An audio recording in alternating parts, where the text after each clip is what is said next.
Dungeons and Dragons, Satan's Game. These are the experiences of two individuals as we fight our way through various evil and blood-soaked horrors known as D&D. Look and weep at the evil that awaits us. Will we survive the horrors? I hope so. Spoiler warning for those of you who dare to set foot. You will be spoiled. Oh, yes. But we'll see you at the D&D game. Greetings, everyone. It's been a while. Well, not to you. To us, it's been a while. Get used to disappointment. Indeed. But we're here with another episode of Tabletop Horror. Ooh. So for this, we've summoned our own demon. He's still got the horns intact, and he has both of his eyes. Mm-hmm. But he's just kind of chilling with us right now. Okay. But, I just wanted to make sure that we got him caged just in case, Just in case. We don't want the little hell demon to come out and hurt us. No. Is it safe? Yes, it's safe. It's very safe. Is it safe? Maybe we'll make him play a Paladin of Christ in our campaign. As you do. Well, definitely as they do here. Yes, indeed. So, what we have here is a film called Gamesmaster. Gamesmaster, What Have You Done? This is a film by Breakfast of Demons, released in 2004, officially. Yeah. More on that later. So let's talk a little bit about introductions to the film.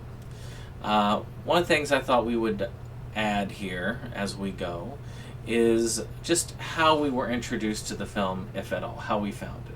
Okay. I've done most of the research between the two of us, but there are going to be occasions where Jake found it separately from me. This is probably not one of those cases. This is not one of those cases. Because this film is not easy to track down. Inconceivable! So I found this film while just looking. I was doing research for this program, as a matter of fact. And I always try to collect as many of these types of films as I can. I saw this cover on an eBay listing, and it was ungodly high. But it had that one and Dungeon Rubber together. And I noticed that not only that, but there was also a VHS version of this one. I love the cover, though. The cover's great.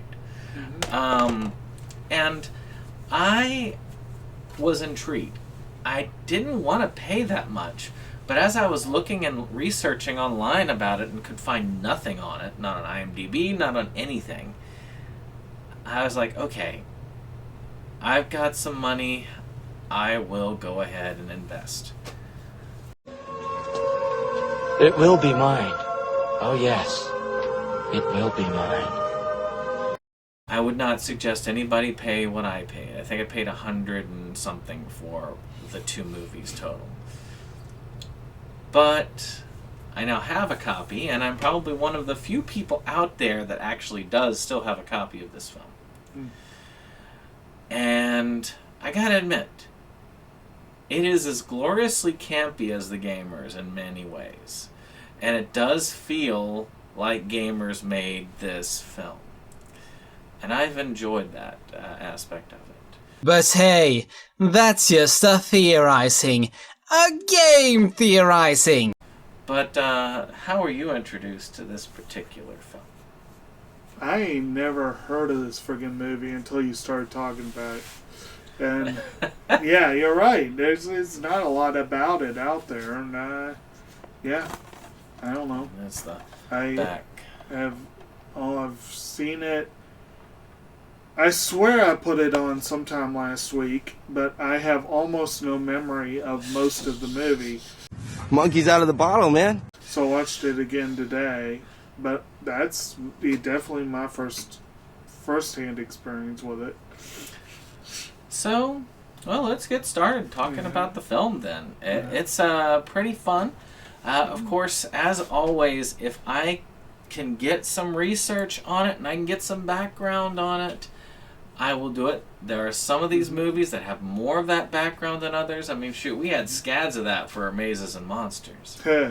Not so much for this one or some of the others that we had. That Chilean one was hard to find background on. But this particular one, let me make sure I'm doing this right order here. No, this particular one, I'm going to go ahead and talk about the physical release real quick beforehand.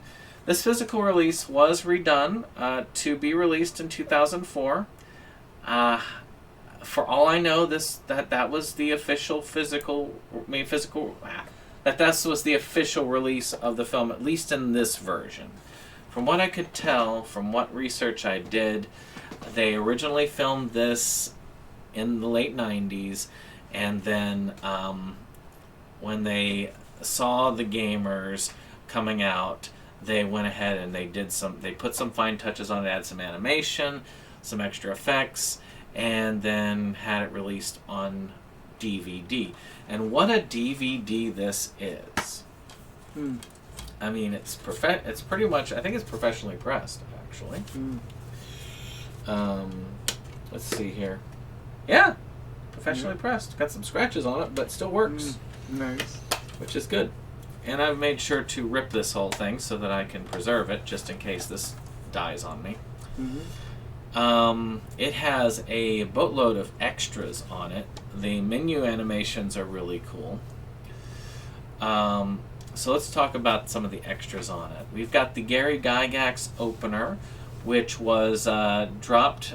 It was originally going to be the way they opened the film, but the way that they open it now is because the day after they filmed, that morning, they had all stayed the night, and they caught this court TV segment about D&D, and they thought this one would be much better.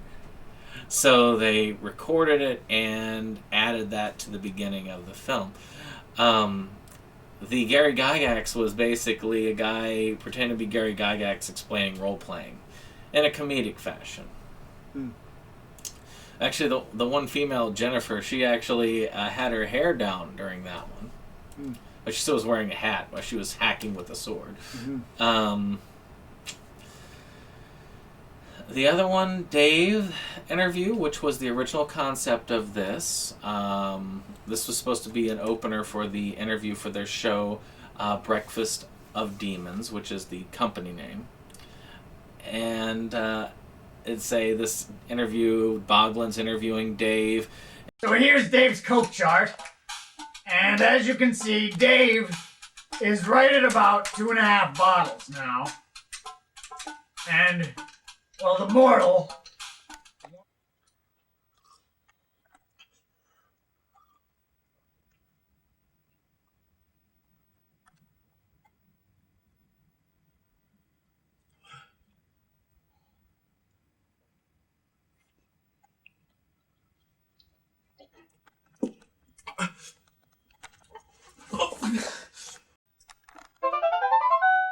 Oh boy.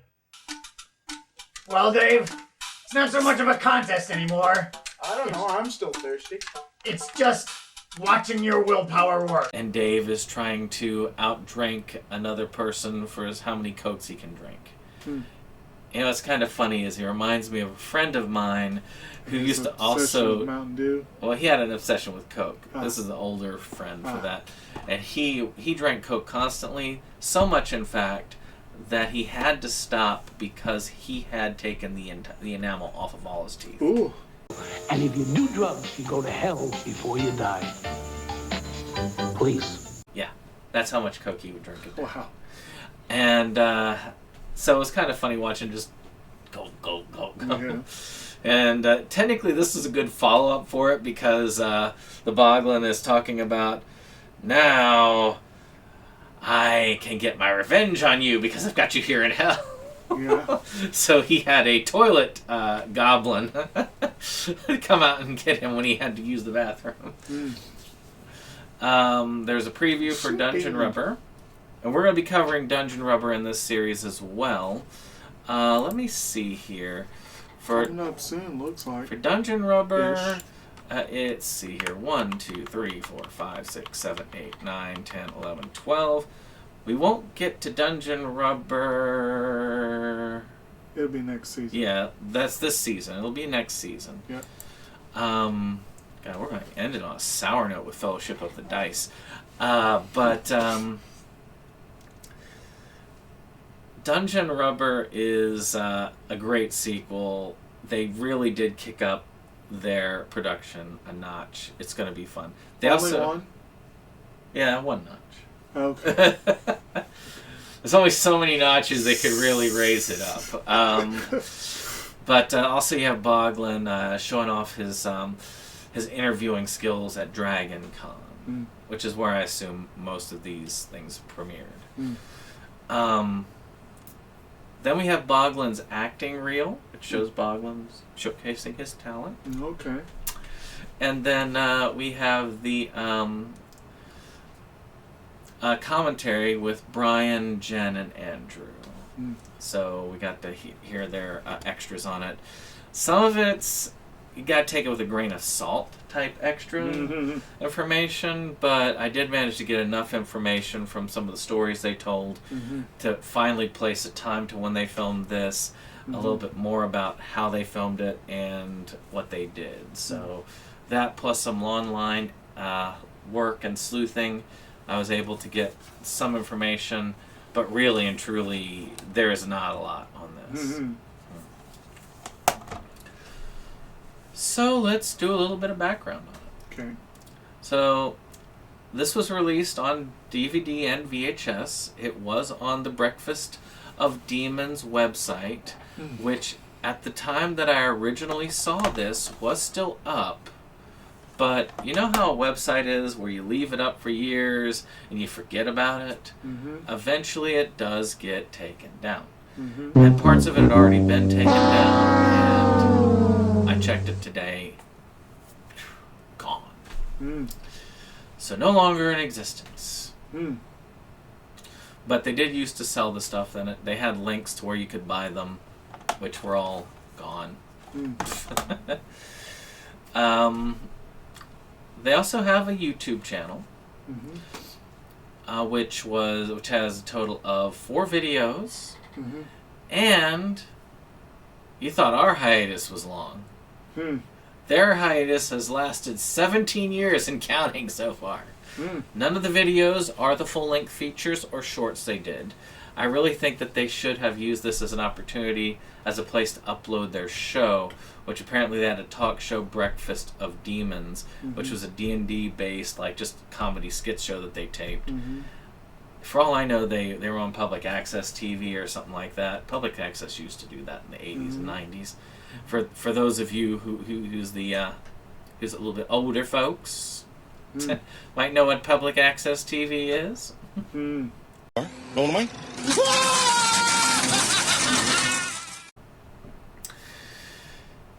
The YouTube before YouTube. Right. Apparently this was supposed to be only 10 minutes long. It kind of, went longer than that. A little bit.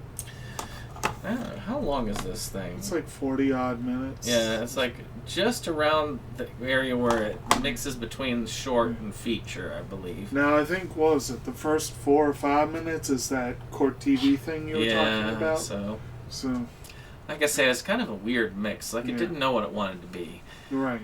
Well, when I first put it on, I was like, the hell he's got me watching? Is this bonus content? Thought this was the link for the movie. So, you know? And it was. Yeah. And there will be some documentaries that we're going to be covering in the future here. Yeah. But this is not one of them. So, there are a couple of other things. This was filmed in the late 90s, apparently. They actually even talked about how, while filming Dungeon Rubber, which was the sequel, a second Ed came out, which was in the early aughts. It was 2000 when that came out. Second Ed? Third Ed. Yeah, that's what I thought you said. That's Third Ed, I meant. Yeah. And it was actually kind of funny because it had an anecdote where they were filming at the game store for the second movie, and Third Ed had just gotten out on the shelves, so they stopped filming so that they could purchase a bunch of game books and drop a lot of money on that. It's we better make up at least enough to, make up for the purchases here. Right. And it was recut in the 2000s. Apparently, there is a second cut out there. Maybe it's on that VHS. I didn't pay $150 for the VHS. Why not? But somebody out there has that VHS, and if you are one of those watching this, you can tell us if it is the cut without the special effects added. Because they did say a lot of the animation effects and stuff they added afterwards. So it was definitely a short prior to that. So, there are a couple things left of this. There are 2 reviews floating around the net. One on RPG Net and one on Everything Squared.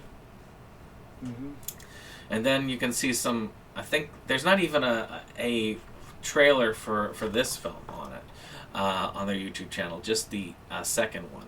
But I do think that there is a trailer online for this out there on YouTube, if I remember correctly.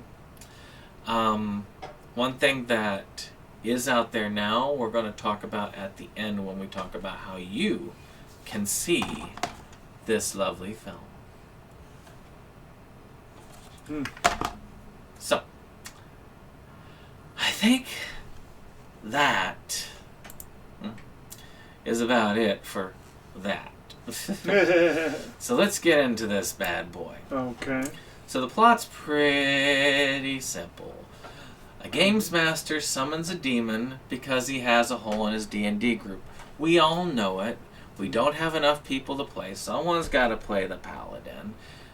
So you summon a demon. You get your Mickey D's, you put it in a microwave, you say a few demonic words, and you got a demon there, right, to play your character. I will admit, the summoning ceremony did amuse me. I thought that was a very creative... This kind of comes off as a combined documentary, reality show, and plotted film. Yeah. Which is where my biggest gripe with the plot comes in. Yeah. Is that it doesn't know what it wants to be. Yeah.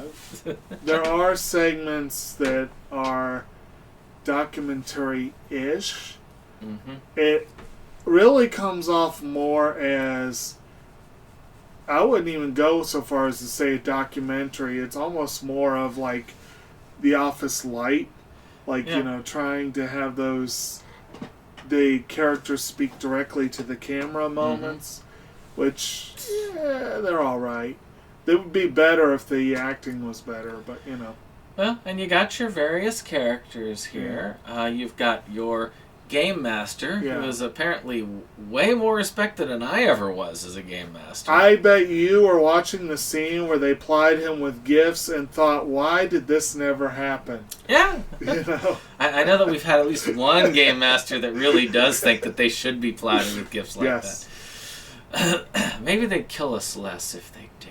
And if you're thinking the same one I am, then yes, this Game Master actually was even... perhaps as evil as that one and you combined, and that's saying something. And this one had a lot of demonic powers and stuff too. Well, and they did dress like Emperor Palpatine, so it makes sense. Then you have your your fighter person, the really extreme guy who plays the ogre. Guy. The power gamer. We all know them. So, and this is was a female playing the part, and she does identify as female, at least as this actress did at this time anyway. Yeah. Matter of fact, there are scenes where, if you catch it, some of the hair is loose out, and somewhere she forgot to take out her earrings at the time. She actually points out in the commentary, is like, "Yeah, I forgot my earrings. They're stylish." Yeah. But that character came off as annoying as hell. Yes. But you know what? I thought that was a good job, because those people are annoying as hell. Yes. Then you had your person who plays the elf, which that one was kind of a odd joke. Wanted to play a character that lives forever because, hey, he got cancer, so... Yeah, I was kind of amused by that. It kept going, this character's immortal, I'm immortal. And last year I found out I had cancer. That turned dark quick. That dark sense of humor. But sometimes that is better. I believe that's the magic user of the group. Right. Then you have the person playing the midget. Yes. And I do love that they have the guy walking on his knees when they have the battle. Yeah. But he plays the thief, and one of those characters that just overly writes everything down. I want to say the other guy who's playing the elf is also the rules lawyer. Oh, geez, yes, the elf was a hardcore rules lawyer. I'm not going to say the name, but I know particular rules lawyer. Yes. That was in our group. That. Yes. Although, in fairness, this was an actual rules lawyer who didn't only do it when it benefited them. In fact, their downfall came because they wanted to follow the rules. Yep. But he got out rules lawyered. Yes, exactly. Which I did find is great. I thought that was funny at the end. I will say all three of these, though, the way that the actors portrayed them really annoyed the shit out of me. Because they were way over the top. Like, way over the top, and not really in a good way. Like, it was more like they were trying to amplify traits that they shouldn't have been trying to amplify. You know what I mean? Yes. Anyway, the GM amplifying his evilness worked because yeah. Yeah. I don't know. I like how the GM was portrayed. Yeah. I think that the actress that played the fighter guy, yes, the character was annoying, but I did think that the character came off as, that douche bro type character. It came off as her trying to play a douche. Well, see, this is the thing. I felt like all three of them, again, it felt like they were mocking the people they were playing. And that didn't really work well for me. Like, if that was the intent, well, job well done. But, it's... And I'm not talking specifically about like mocking a douche bro or mocking a rules lawyer, that's one thing. But, like, the actual kind of gamer... Yeah. You know what I mean? It was so-so for that. Then, of course, you have Boglin, who, stole the show. Who is very well acted. Yes. He is very well acted. So, plot-wise, like I say, I thought it was all over the place. Yeah. Did you have anything else about the plot that you thought about? I mean, the basic conceit, the basic idea of summoning a demon to make him play a paladin of Christ is kind of hilarious. The basic idea is hilarious. And I kind of like his constant struggles. And then, of course, eventually when he finds a way to change his alignment Yes. That, okay, I liked that payoff there. He learned. Yes. But you're right, there wasn't a whole hell of a lot beyond that plot-wise. It was mostly just a gaming session. Yeah. Or a series of... very long gaming session, because they're sleeping at the house during Yes. it. Sort of a marathon game session. With very hardcore, like, when the characters die, they're forced to just sit there with a thing over them that says dead, and it's like, okay. And the GM has a little card that's there with the actual death depicted on the card. And so, yeah, there were, again, interesting concept, could have been a better execution. So, in acting, I think we've gone over a bit of... It definitely is over the top. I did think that... I love the voice they use for Boglin. And I did think that Boglin was portrayed very well. I think the Game Master was played well. I think having that one over the top worked. Yeah. The others, yeah, they could definitely be annoying. But you got to see him die, which also helped. I mean, I admit... And yes, seeing the rules lawyer hoisted on his own petard was pretty fun. X-Face, save me! You don't need me. You got that ring of levitation, whoopee. That's right. How many rounds did it take to levitate out of the pit?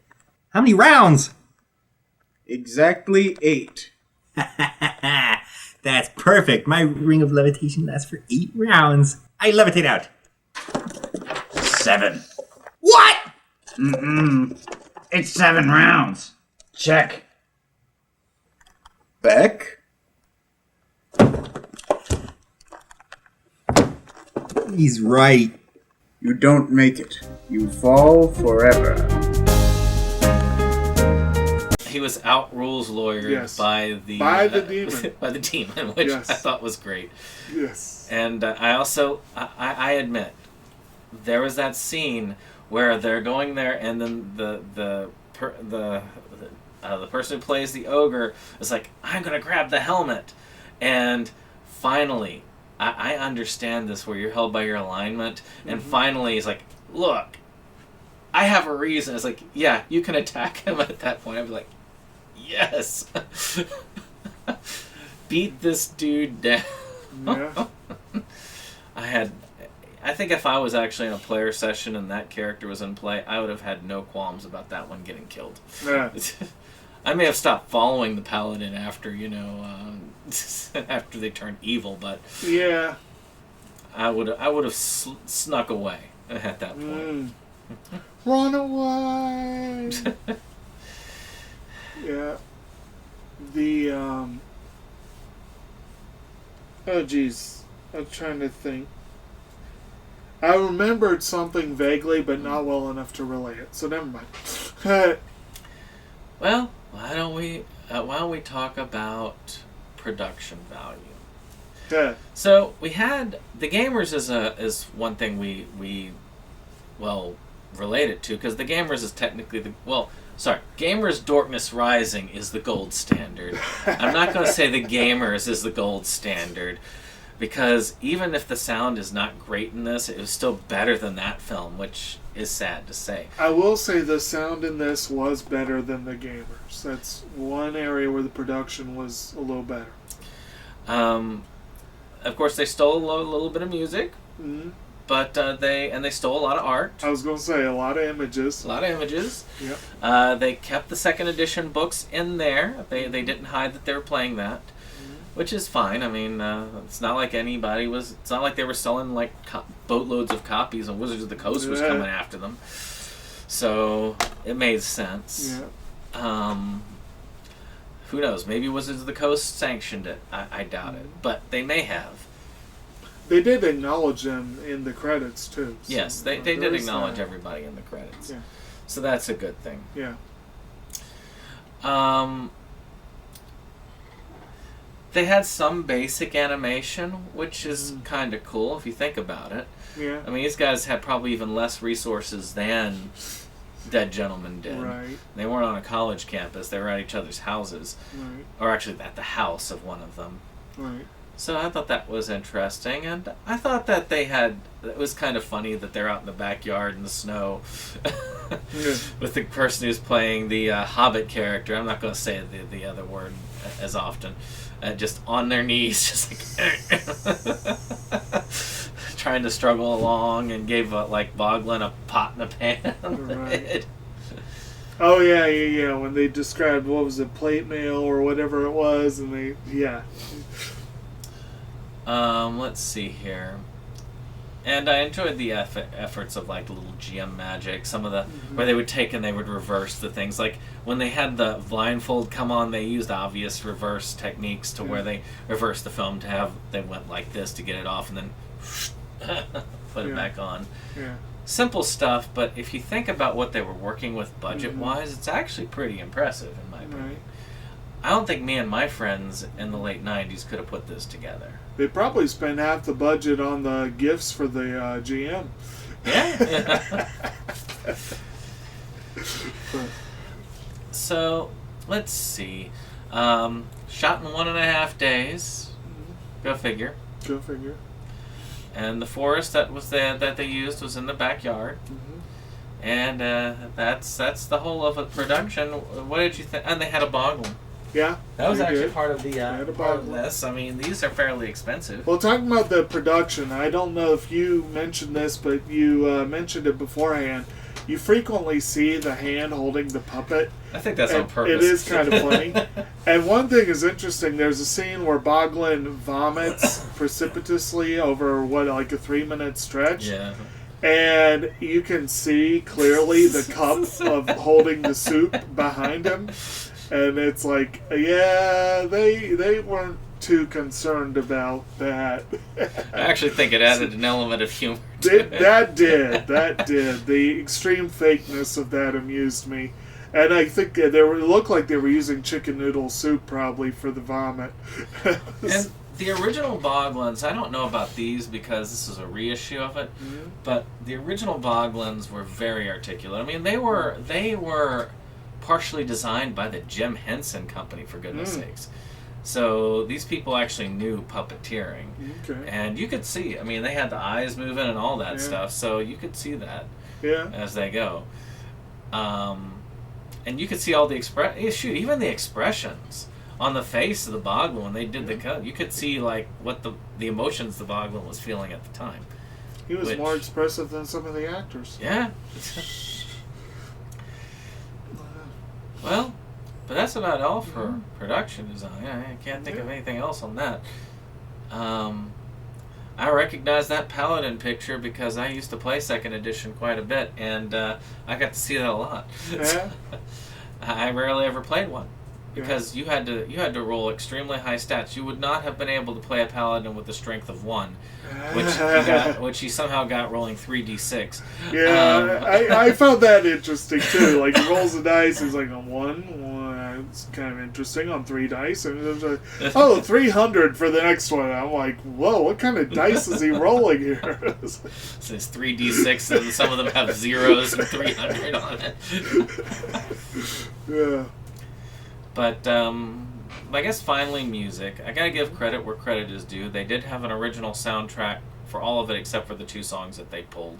They had the song for the montage, which I cannot remember what that one was. Wasn't it like Bruce Hornsby's song or something? Yeah, something like that. Yeah. And then the last one was The Laughing Gnome by David Bowie. Was that David Bowie? Yes, that's David Bowie. That was on, I think, his first album. Okay. And I think that's one of the things that appealed to me the most about this is I just found it hilarious. I liked the song when I was a college-age teen. And I also, so when I heard it, I was like, somebody else knows this song other than me. Yeah, remember Alex? Remember Ghostbusters? Oh, I remember. And it did fit perfectly because the end they had a gnome killing him off. Okay. And, well, that worked. The gnome was probably laughing as he did it, too. I bet. And I'm sure you would have been right there with him because he had made the throne out of the last tree on Earth that he cut down. Screw that asshole. So yeah. So the gnome was getting in revenge for the environmental attack. I award you no points, and may God have mercy on your soul. Ah. Just as the Boggle is about to attack the GM. Yeah, Evad. Yes. Evad, huh? Yes. Evad. Yes. Evad. Evad. Evad. Yes.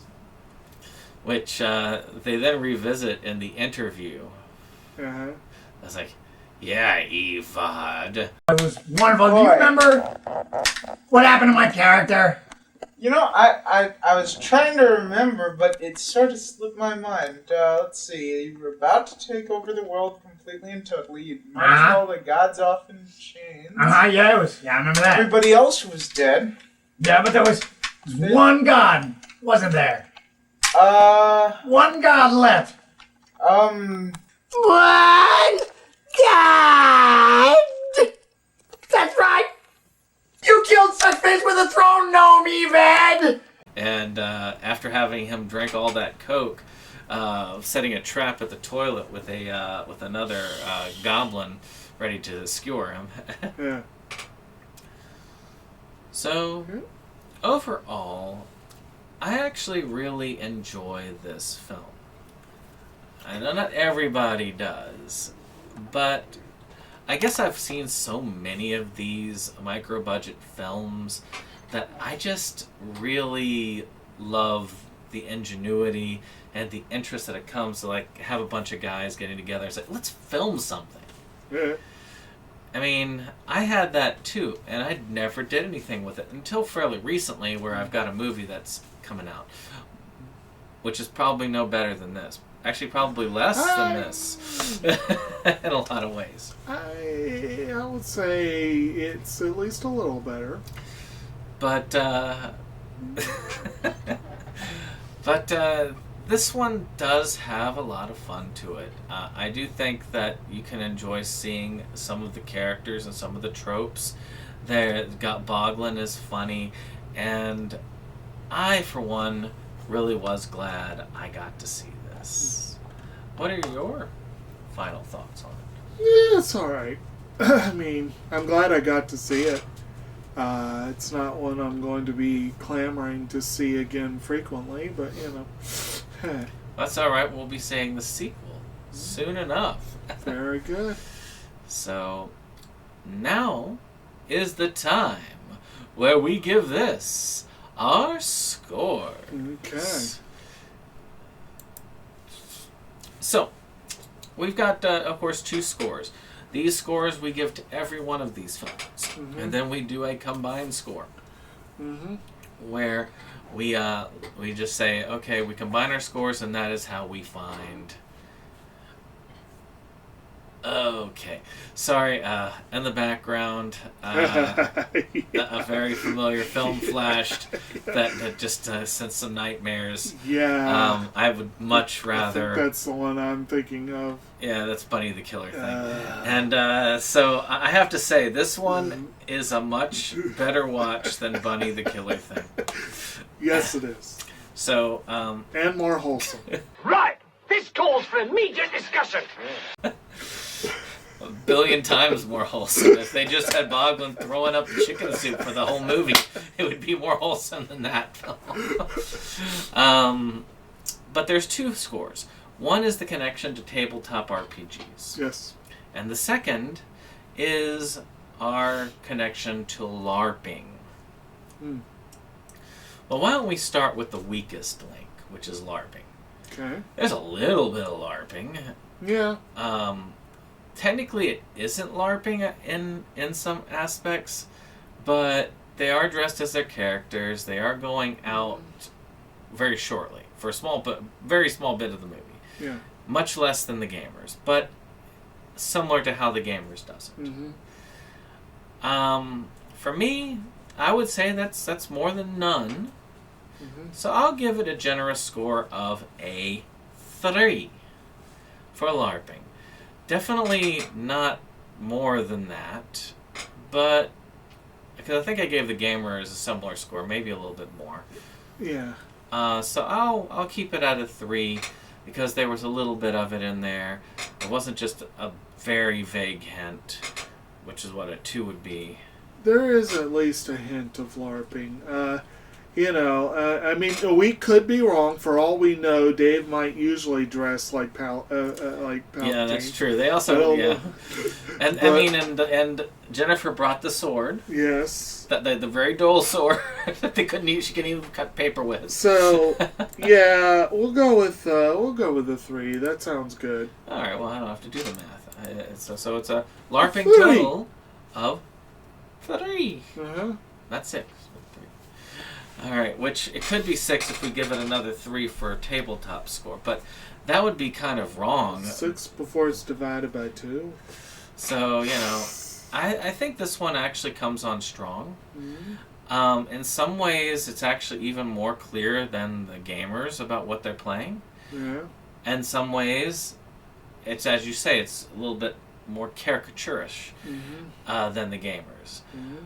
But it definitely follows the rules in a lot of ways. It teaches you a little bit about what goes on in the game. It talks about the stats. It shows the pictures of the classes. It has the books definitely defined. They're definitely playing D&D 2nd edition. So I can't give this a low score on this. No. I will knock it off a little bit because they were a little bit, as Jake said, over the top. So I'll give it an 8.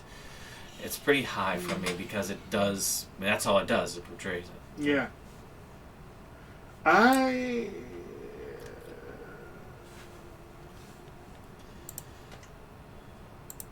I would say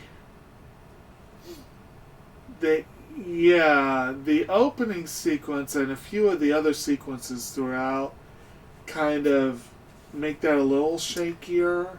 Just because, again, we're not sure that the movie, that they really, truly knew where they wanted to be. But overall, this is definitely a movie about gaming and, so I'm kind of split between a 7 and an 8.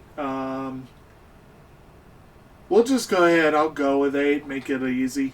That makes it easy there. Yep. So, let's talk about our scores then. So, for LARPing, we have a 3. And for role-playing, we have an 8. All right. So, not a bad score overall. But here's where you get to tell us what you think about this. Because in the links down below, there is a YouTube link where you can watch the whole film. I admit, I dumped it on YouTube. And if the creators want to bring this back to life and get money for it elsewhere, I'm not getting any money for it on YouTube, but, please contact us.